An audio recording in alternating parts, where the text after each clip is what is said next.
সাইয়েদনা আবু সুফিয়ান রাদিয়াল্লাহু তাআলা আনহু ছিলেন খুব কৃপণ মানুষ, বিষ্ণু ঈসা ইসলামের শ্বশুর। সেই বুখারীতে এসেছে, ওনার স্ত্রী এসে আল্লাহ রাসূল সাল্লাল্লাহু আলাইহি ওয়াসাল্লামের কাছে বলেন, ইয়া রাসূলুল্লাহ ইন্না আবা সুফিয়ান রাজুলুন শাহীহ। হে আল্লাহর রাসূল, আবু সুফিয়ান খুব কৃপণ মানুষ, আমার আর আমার সন্তানদের খরচের জন্য যে টাকা পয়সা লাগে আমার স্বামী দেয় না।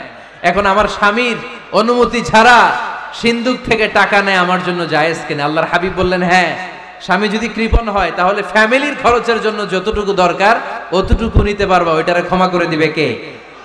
আমাদের অনেকের মধ্যে অনেক কৃপণ লোক আছে না নাই? এখানে নাই মাশাআল্লাহ। এই কৃপণ লোক যদি থাকে, আপনার অনুমতি ছাড়াও ভাবি আপনার পকেট থেকে টাকা নিতে পারবে। আজকে সব গোমর ফাঁস করে দিলাম।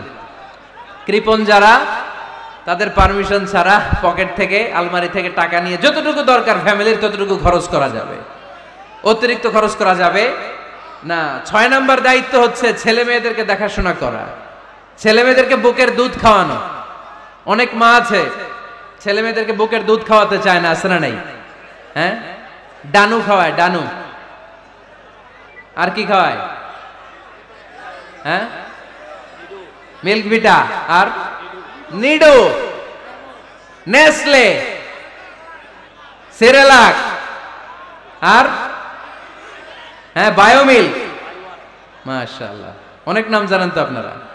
তো মেডিকেয়ার, তো এই বুকের দুধ খাওয়াতে চায় না অনেক মায়েরা। মায়েরা যারা আছেন প্যান্ডেলে, আপনার বুকের দুধের মধ্যে বাচ্চাদের জন্য আল্লাহ রাব্বুল আলামিন ন্যাচারাল ভ্যাকসিন দিয়ে দিয়েছেন। চিল্লায় পড়েন সুবহানাল্লাহ। ন্যাচারাল, প্রাকৃতিক টিকা, বাচ্চার জীবনের প্রথম টিকাটা, সন্তানের জীবনের নবজাতক শিশুর প্রথম টিকাটা আল্লাহ তাআলা মায়ের বুকের শাল দুধের ভেতরে দিয়ে দিয়েছেন। সুবহানাল্লাহ পড়ে। টিকাগুলো তো বাজার থেকে কিনতে হয়, প্রথম টিকাটা আল্লাহ ফ্রি দিয়ে দিয়েছে। সুবহানাল্লাহ পড়বেন না? এজন্য রাব্বুল আলামিন বলেন, والوالدات يرضعن أولادهن حولين كاملين لمن أراد أن يتم الرضاعة। দুনিয়ার প্রতিটা মায়ের উচিত টানা 2 বছর তাদের সন্তান সন্ততিদেরকে দুধ খাওয়ানো। কয় বছর? আওয়াজ করে বলতে হবে, কয় বছর? মায়ের বুকের দুধ যে ছেলেগুলো খায় না, এদের ব্রেনের গ্রোথ হয় না। এগুলো হয় বলদা নাম্বার 1। কি হয়? বলদা নাম্বার 1। ফার্মের মুরগির মতো এগুলা। ফার্মের মুরগি দেখছেন? হ্যাঁ, ফার্মের মুরগি দেখবেন যে দোকানে যখন কিনতে যাবেন, এটারে নিয়ে যেখানে ওজন করে ওইখানে বসা রাখলে ওইখানেই বসে থাকে, আধা ঘন্টায় উঠবে না, এটা বসেই থাকে। আর গ্রামের মুরগি দেখছেন, দেশি মুরগি, ধরতে পারবেন এটারে? খবর আছে, ঘাম ছুটায় ছাড়বে। তো মায়ের বুকের দুধ যেগুলা খায় এগুলা দেশি মুরগির মতো, আর এই নিডু খায় যেগুলো, এগুলো 1 নাম্বার বলদা হয় আর ফার্মের মোরগের মুরগির মতো হয়। ঠিক কিনা? উদাহরণটা দিলাম এই জন্য, আপনার সন্তানের ভবিষ্যতের কথা বোঝানোর জন্য উদাহরণটা দিয়েছি। বুকের দুধ খাওয়াবেন, এর মধ্যে আল্লাহ তাআলা এমন নিউট্রিশন, পুষ্টি গুণ দিয়ে মায়ের বুকের দুধকে আল্লাহ তাআলা সমৃদ্ধ করেছে, বাচ্চার ব্রেইনের গ্রোথ হয়, বাচ্চার হাড্ডিগুলো খুব শক্ত হয়, সে ইনফিরিয়রিটি কমপ্লেক্সে ভোগে না, হীনমন্যতায় ভোগে না, জীবনের যেখানেই যাবে সেখানেই সে হবে সফল। চিল্লায় বলেন ঠিক কিনা? অনেক মা আছে বুকের দুধ খাওয়াতে চায় না, ডানু খাওয়ায়, নিডু খাওয়ায়, আবার নিজেদের কাজের জন্য ব্যস্ত, ছেলে মেয়েদেরকে সময় দেয় না, আছে না নাই? নারীরা চাকরি করতে পারবে, হেজাব করে নিজেকে পর্দার মধ্যে রেখে শিক্ষকতা করতে পারবে, ডাক্তারি করতে পারবে, সব পেশায় তারা যেতে পারবে, নিজেদেরকে পর্দার মধ্যে রেখে হেজাব করে সব জায়গায় যেতে পারবে। কিন্তু সন্তানদেরকেও দেখাশোনার দরকার আছে না নাই? অনেক মায়েরা নিজেরা থাকে চাকরিতে আর ছেলে মেয়েদেরকে দিয়ে রাখে কাজের মেয়ের কাছে, আছে না নাই?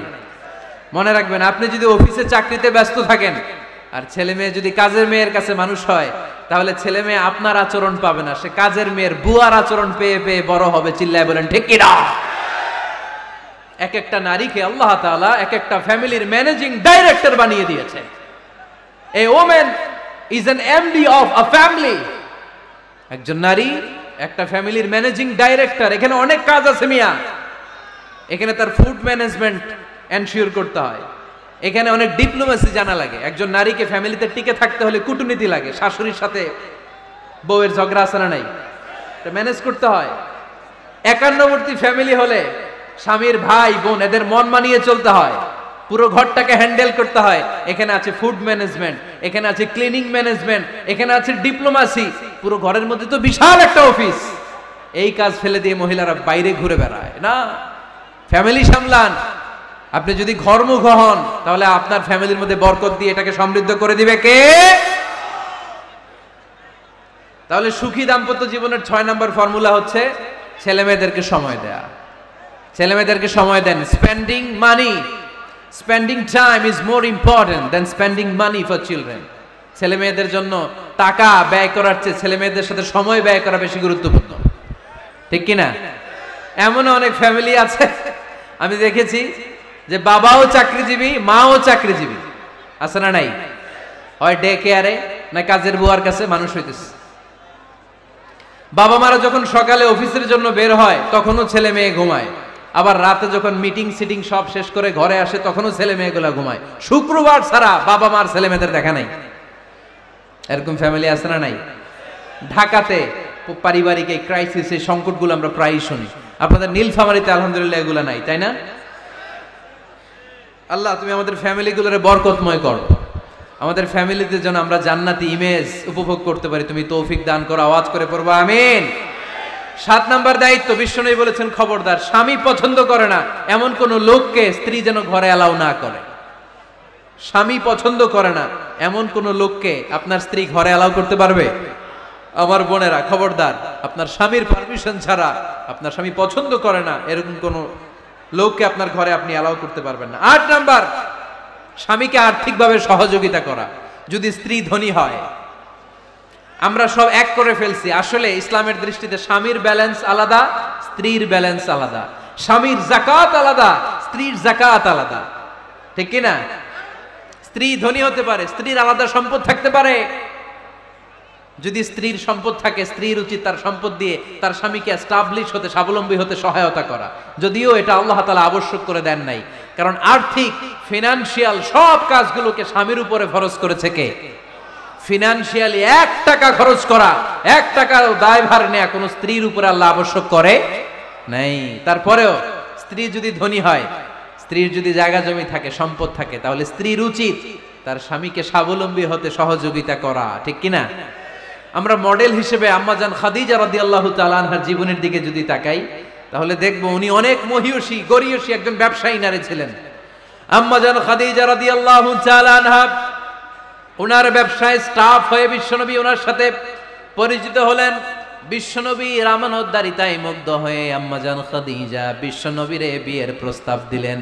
আম্মাজান খাদিজা রাদিয়াল্লাহু তাআলা আনহার সাথে বিশ্বনবীর যখন বিয়ে হয়ে যায়, বিয়ের পরে আম্মাজান খাদিজা বলেন, ও বিশ্বনবী, আমার যত সম্পদ আছে, আমার ব্যবসায়ের যত মালামাল আছে, যত সম্পদ আছে, সব আমি আপনার পায়ের সামনে এনে রেখে দিলাম। আপনি দিয়ে দিলাম, সব সম্পদ আপনারে আমি দিয়ে দিলাম। আপনি ইচ্ছে মতো মানুষকে দান করতে পারেন, খরচ করতে পারেন, দাওয়াতি কাজে, মুসলিমদেরকে আজাদ করার কাজে আপনি ব্যয় করতে পারেন। আওয়াজ করে পড়েন আল্লাহু আকবার। আম্মাজান খাদিজাকে যদি আমরা মডেল হিসেবে ধরি তাহলে প্রতিটা বোনের উচিত তাদের যদি অর্থকড়ি থাকে, সম্পদ থাকে, স্বামীকে স্বাবলম্বী হতে ওই সম্পদ দিয়ে সাহায্য করার দরকার আছে না নাই? কথা বলেন না কেন? 9 নাম্বার, স্ত্রীর দায়িত্ব দাম্পত্য জীবনকে সুখময় করতে নিজেকে স্বামীর সামনে বিউটিফাই করে উপস্থাপন করা। ওই যে কয় ঠিক আসছে, নিজেদের পক্ষে আসলেই ঠিক। নিজেকে বিউটিফাই করে, মেকআপ করে স্বামীর সামনে উপস্থাপন করা। রাগ করবেন না আমার বোনেরা, আমি আপনাদেরকে খুব ভালোবাসি এবং বোনরাও আমাকে খুব ভালোবাসে।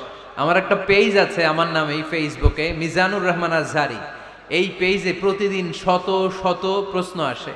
এই প্রশ্নের বেশিরভাগ প্রশ্ন আমাদের বোনদের। অনেক বোনরা বলে, হুজুর আপনার ওয়াজ আমরা শুনি কারণ আপনি আমাদেরকে খুব সম্মান দিয়ে কথা বলেন।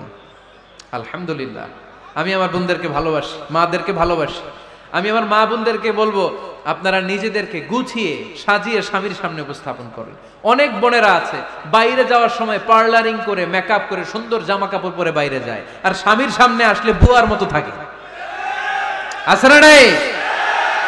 স্বামীর সামনে পচা জামা, ছিঁড়া জামা, চুলের মধ্যে নাই সুগন্ধি, নিজেকে গুছিয়ে রাখে না, সামলে রাখে না, কাজের বুয়ার মতো নিজেকে উপস্থাপন করে স্বামীর সামনে।